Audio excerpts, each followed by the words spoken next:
Well, enough of that. This is Joe Bazooka here for the Gould Engineering Gould Bazooka. Yep, a fella sitting around a campfire, nothing much to do. He's got his mouth harp, play a tune, maybe have a warm woman with a warm heart next to cuddle up to these cold nights. Anyhow, going to get into the Gould Bazooka here. See, Steve Littner is there. He's got the nozzle down there, and there's a little fish swimming around there, trying to dart in there and pick up some of those little crustaceans that he's stirring up in there. You notice Steve doesn't have a wetsuit on. It's summertime and it's fairly warm out there. He just gets in it and he likes to get wet and get with it. So he's using one of the smaller ones we first developed. This is a little 2.5 inch, which is the smallest one. Started out with that with the first design. In fact, I started out with a commercial one, and later on you'll see we went into the 4-inch, which was moving a lot more material. But he's just kind of scratching around there, moving a rock or two, just kind of scraping up gravel, rock, sand, roll over a rock. Usually the gold's sitting under the rock. As the gold comes down during the winter time, it usually hides behind the rear of the rock.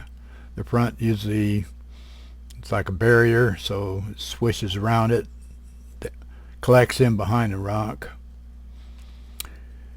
And so when he's doing that, of course the fish got their opportunity to go in there, and there's little life forms that live under the rock, and they go in there, dart in there, and they seem to be faster than the current of the nozzle. But this goes on all the time. I was surprised that there was even fish in the water here. I'd never seen any trout in here, but seems like whenever we get into here, and I just caught them on the camera here by accident. I just happened to see them through the lens. I started zooming up on them, and they're kind of hard to see there. They're right in the very bottom of the frame, and they're very small. They're probably 2 or 3 inches long, and they dart in and out. They're very quick. But anyway, the name of the game is to get the material sucked up into the bazooka itself. The bazooka then separates it. The overburden, light quartz, light gravels, all the things that you don't want, the lights go right through it, out the rear end. The stuff you want, the gold, of course, 19 times heavier than water.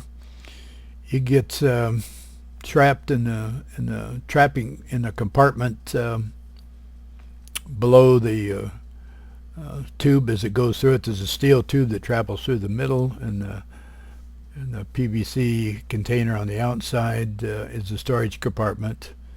And when it gets full, there's a 3-inch plug on the bottom, which you undo that plug and turn on the water and just put it over a 5-gallon bucket and do a cleanup. A really simple 5-minute cleanup, and you're done. So this is not very exciting to watch, but it does give you an idea. This is an old 16 millimeter camera. I don't think they even make them anymore. But the optics is much better than the new stuff they have today. You can zoom up and actually see the rocks on the bottom without having an underwater camera. It's some pretty good photography. I'm sorry that they've gone to all this little handheld stuff that when you're trying to take good pictures, they're flopping around and it's hard to hold the camera steady. This is a large camera that mounts up on your shoulder. Anyway, here's the river we're in. A lot of rocks, very large rocks out in the middle. And during the winter time, all this is underwater. The water probably rises 15 to 20 feet and you don't dare even get near it in that time. You'd probably lose your life in that water. It's very fast and very dangerous with all those huge rocks in there. It'd beat you to pieces. Here's the rear end of the bazooka. You can see the nugget trap. The water is expelling out through it, and we usually position it out downstream from us, let the water run back in, but discharge the rock off to the side where it's out of the way. And this little hole we've worked for 2 or 3 years, and one day we pulled almost an ounce out of it. It's not hard to get to. You can almost drive. In fact, there's a road right where we're working there, where I guess probably the forestry drives over there to do whatever the forestry does up in there. So it's not a very place that's hidden from the public. It's probably well worked, even though it is a claim. Claim jumpers are always working your claims. But you can see he's working on that hole, and he's going to try to get down to bedrock. That's the key. You've got to go through the layers of rock and sand and sedimentation, and there's a false bedrock, which is clay. Of course, that's a good place to get your gold, because the clay will hold the gold. Gold, being 19 times heavier, will work its way clear down to the bedrock. When it hits the clay, it's going to stop. So we worked that clay pretty good. Clay's not a match for the bazooka. When it gets into it, it just turns it into chocolate milk and extracts the gold. And luckily, when you're in deeper water, the sedimentation stays on the bottom, so you never see the water get colored up. So we're just working on that hole. It takes a while. This isn't a giant machine. This is only 4 inches in diameter, so it's only going to move. And there's material going through. Some of that you can see the darker spots when they come through. A clump of material in there. Who knows? Sand, rock, big clump there just flies through, and it moves through pretty quick till it hits the inside of the separator, and then it gets spins around in there. The gold is slung to the outside, and the unwanted material is ejected out through the rear end. So it moves in there pretty fast, but you can move with a 4-inch. You're probably talking 4 to 5 cubic yards per hour, which if you were shoveling by hand into a high banker, that would be a whole bunch of work. A lot of work. I've done it before, and I probably, if I moved 5 yards in a day, that would be a lot of material. Of course, I'm not young and spry anymore, so it takes me twice as long as you young bucks. But and this is kind of boring to watch, but I get fascinated just to see what he's uncovered in there. Right where that little bend is there, we had a bad spot in the tubing there, and we had to kind of work around it. Came from the manufacturer that way. Luckily, it was right at a spot where we could cut off 5 feet and go around the... And Joe never quits. This is Joe Long.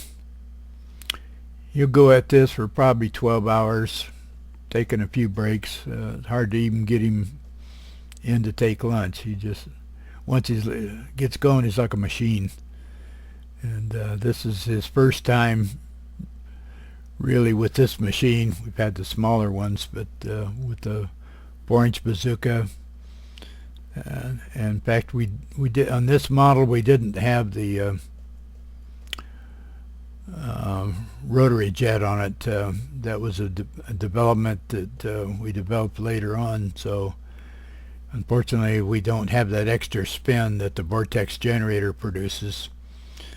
But this little bit of a drive coming up here is up there close to Happy Camp, up there by the Oregon border in California. And it's a bare 20 miles of dirt road to get to. Uh-oh, that's not supposed to happen. Well, I don't know what happened here.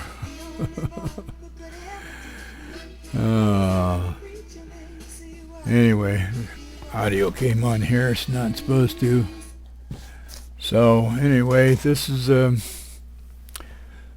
Steve Littner, and he's panning out the concentrates. We've emptied into the bucket, and he's already done a good portion. Usually a bucket, you've got probably half a bucket or so, maybe full of black sand and gold, and he's on the tail end of that. Now he's down to just cleaning out the black sand and the gold, and this is a laborious task because it just takes, if you're too enthusiastic about it, you're going to lose your gold. It's going to go right out through those ripples there. So he's being real cautious at this point because, in fact, I usually use a safety pan and put a pan underneath of it, so if I get careless, I haven't lost my gold. And this particular day, like I say, we had close to an ounce of gold on our cleanup.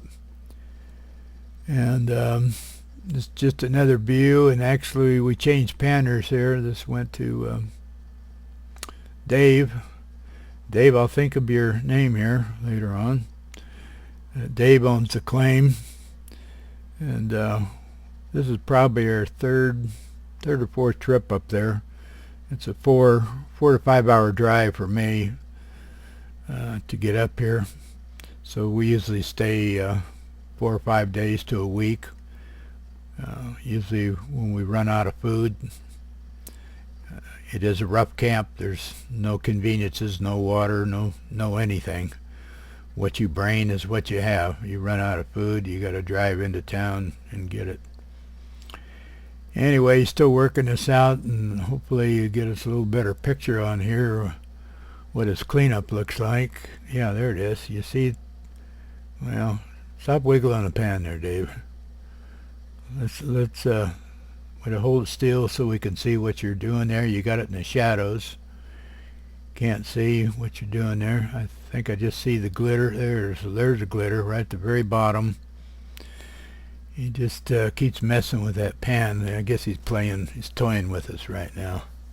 Dave, straighten out the pan. There you go. Now settle it down. Show us what you got, buddy. There it is. Nope, out of view. Okay, there's in the bottom. See that golden stuff down there?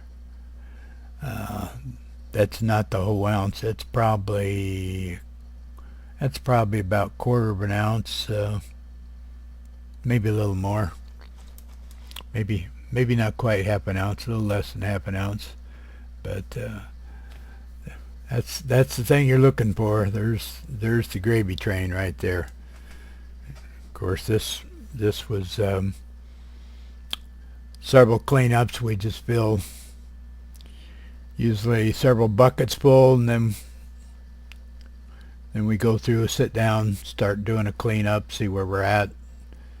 If we're not getting anything, it's time to move to another hole. This hole's been pretty productive for us, and we just keep making the hole wider.